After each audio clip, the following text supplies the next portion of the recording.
Bom dia.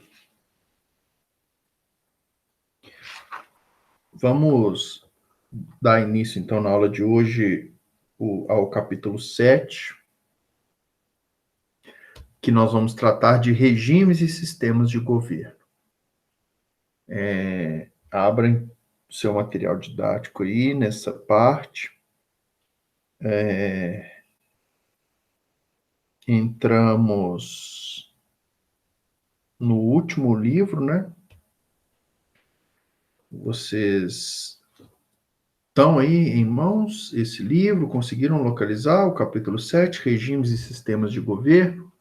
Quem localizou, me manda um localizei aí no chat para eu ter ciência. Aí, ó, o Gabriel tá falando aqui que hoje tem NBA 19, 30 e 22, hein? Tá sendo transmitido pelo Sport TV, então eu vou assistir. Bom dia, Lauren, tudo bem? Pô, Lakers e Houston em jogão. Vou querer acompanhar, viu? Prof, Oi, Isa. aqui, qual que é mesmo o capítulo que você falou?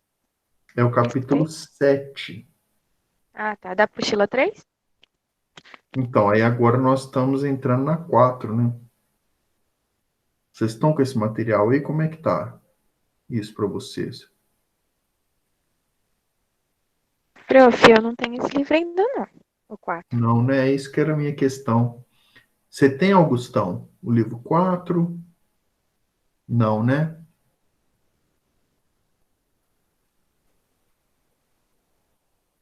Deve estar chegando aí para vocês em breve. De qualquer forma, eu vou começar a pincelar o capítulo, introduzir o capítulo, e aí acredito que semana que vem, ou no mais tardar na outra, vocês já vão estar com o material e conseguem acompanhar, tá bom?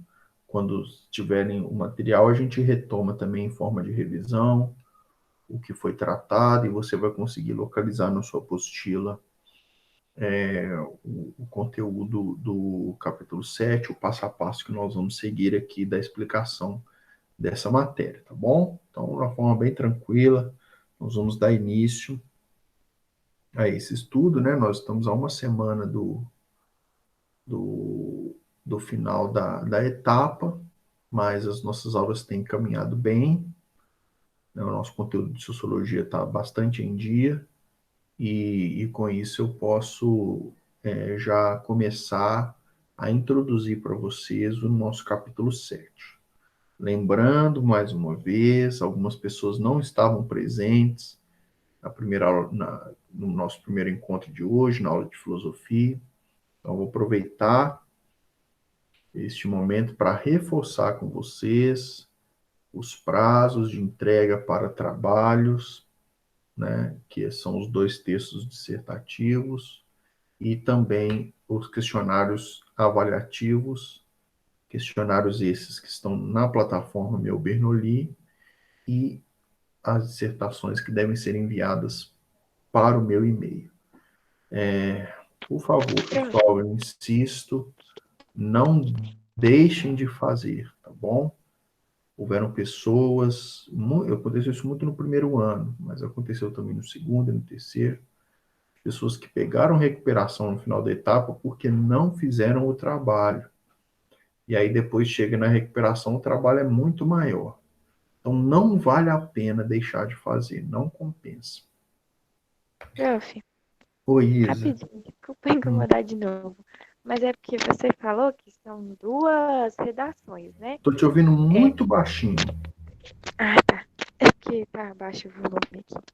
Mas é porque o Hum, senhor falou que são duas redações, né? Uma de filosofia e uma de sociologia. sim, Mas a de sociologia, eu achei que era aquele negócio das constituições. Tem sim, redação? desculpa. Tô corrigindo aqui. Inclusive eu vi que você já me mandou e fez um trabalho excelente. Uhum. Desculpa. A de sociologia de vocês é a linha do tempo, tá? Obrigado, Isa, por lembrar, né? Nas outras turmas, tanto filosofia como sociologia, são dissertações, então eu fiquei acostumado em cobrar dessa forma. Mas com certeza o trabalho de vocês é uma linha do tempo em que você vai apresentar as constituições, a história das constituições do Brasil, lembrando que Constituição é a lei fundamental do país, né? E as principais características, de uma forma bem sucinta, em forma de tópicos, algumas das principais características daquela Constituição. Então, Isa, eu já vi o seu trabalho e vi que ficou excelente. Inclusive, você está de parabéns, né? Não me lembro de ter visto outro. Talvez alguém tenha enviado, mas como ainda não chegou a data de eu pegar para corrigir e lançar as notas, eu ainda não vi. Mas, de fato, o seu eu já vi e já vi que ficou muito bem feitinho. Então, tá de parabéns, tá? Então, é essa linha do tempo que vai exigir de vocês uma pesquisa, mas também acaba ficando bem interessante, ajuda a gente a entender o capítulo anterior, em que nós tratamos de movimentos sociais e tratamos especificamente os movimentos sociais no Brasil, de uma forma bem resumida, né, que foi complementada com o trabalho de vocês. Lembrando que muitas das leis e das inovações que compuseram as constituições da história do Brasil foram resultado de movimentos sociais e de ideias que foram sendo inseridas no contexto brasileiro, que foram sendo fomentadas, buriladas, e que ocasionaram, então, nessas mudanças que tornaram, que formaram, vamos dizer assim, a evolução do pensamento sociológico e jurídico no país, tá bom? Fica aí como um trabalhinho. Pessoal, tratando então do início do capítulo 7, para você que não está com material, mas gosta de anotar, você pode anotar. O capítulo 7 vai tratar de regimes e sistemas de governo. Nós vamos ver as diferenças, a diferença entre regime e sistema de governo, né? O que é um regime de governo, o que é um sistema de governo, nós vamos tratar isso e especificar para vocês essas questões. Antes de abordar essa diferença, o capítulo de vocês se inicia com o subtítulo nomeado de O Poder como Elemento das Relações Sociais. E é justamente aqui que eu quero iniciar a nossa reflexão. O poder como elemento das relações sociais. Pessoal, o que é o poder quando nós falamos, né, como esse elemento? Nós temos que entender que o ser humano, enquanto ser que se necessariamente se interrelaciona, ele, inter, ele se interrelaciona através de exercício de poder. Nós temos uma reflexão sociológica muito profunda desse vínculo que há entre relações sociais e exercício de poder.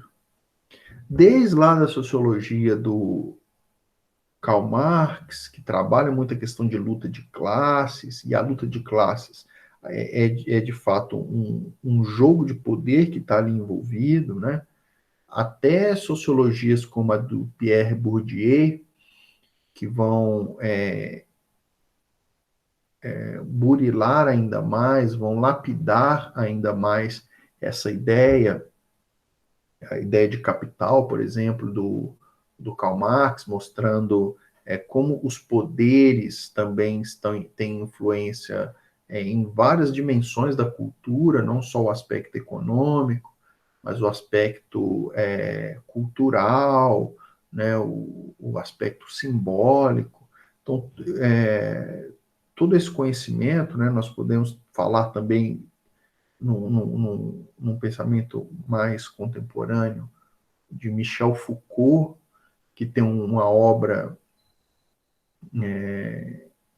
endossada por ele, denominada de microfísica do poder, em que justamente há essa ideia, né, de que o poder eles se estabelecem nas estruturas microfísicas mesmo das relações. Quando a gente fala de poder, a gente não está falando só de Estado, de leis e de normas, mas a gente está falando do que compõe todas as relações sociais.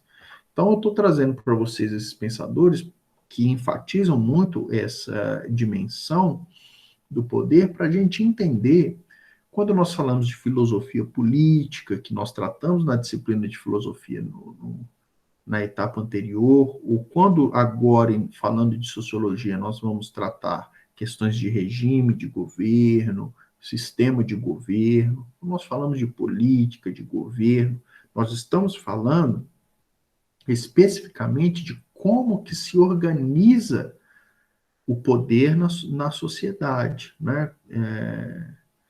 Como que funciona essa lógica do mandar e obedecer, como que funciona essa lógica da autoridade, da obediência, dentro de uma sociedade tão complexa como são as sociedades contemporâneas. Então, essa primeira observação é fundamental.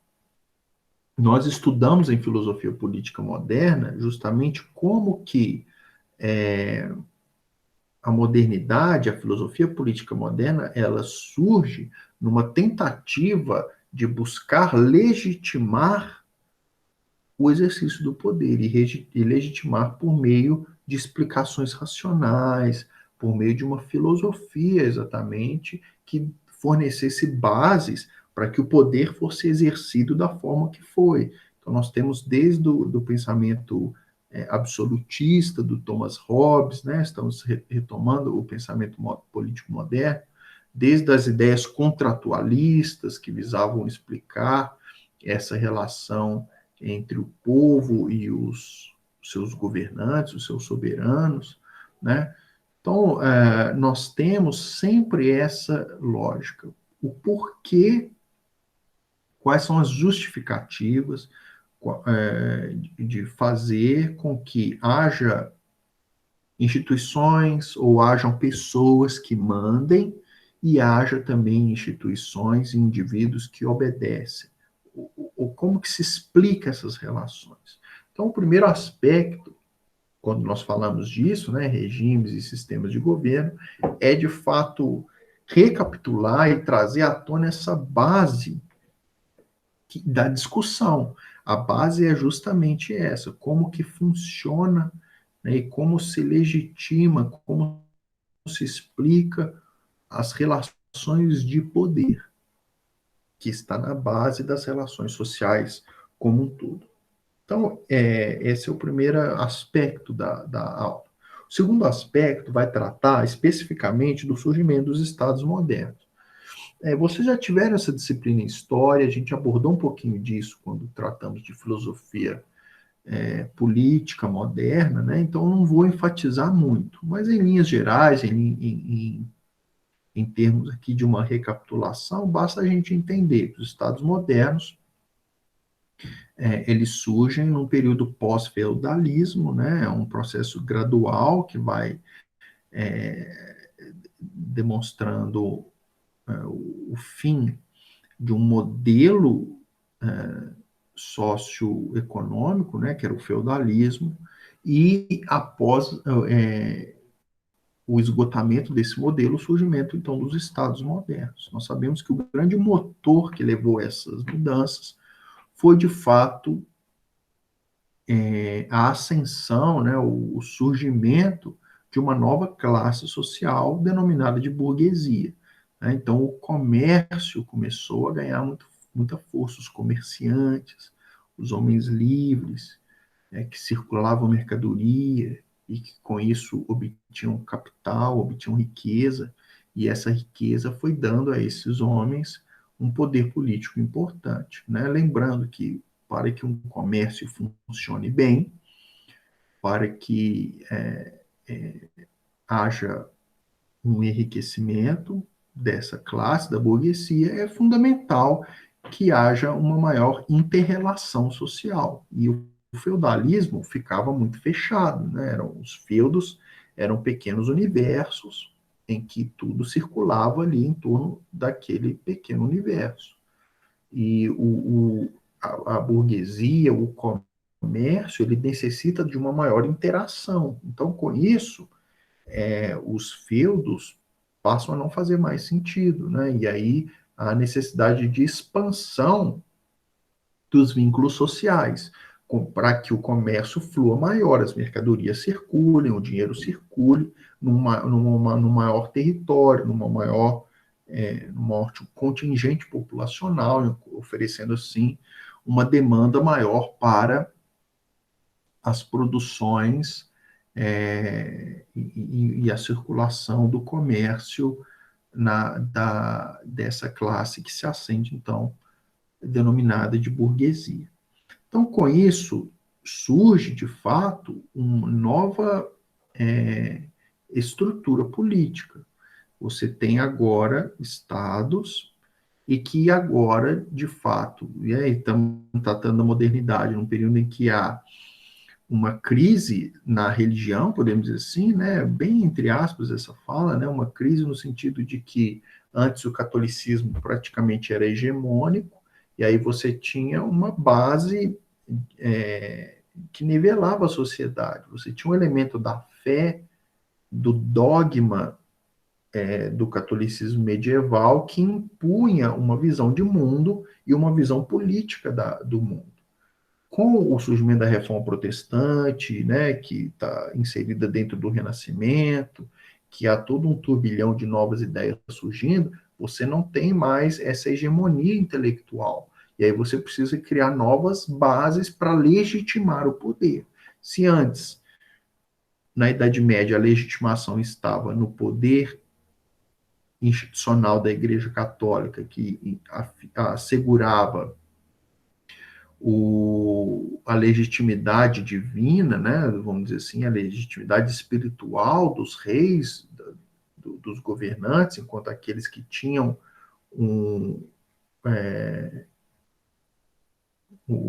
nessa justificativa o motivo pela sua posição e pelo seu exercício de poder, agora você precisa de criar novas bases. E aí você tem toda uma filosofia sendo formada, que nós já estudamos, né, na nossa disciplina de filosofia, todos esses pensadores que eu citei anteriormente, Thomas Hobbes, Rousseau, John Locke, enquanto expoentes de uma nova mentalidade, uma nova mentalidade política, né, para justamente justificar essas relações de poder que estavam se formando. E aí, então, neste contexto do surgimento, né, dos estados modernos, surge novamente o nosso interesse de estudar os regimes políticos.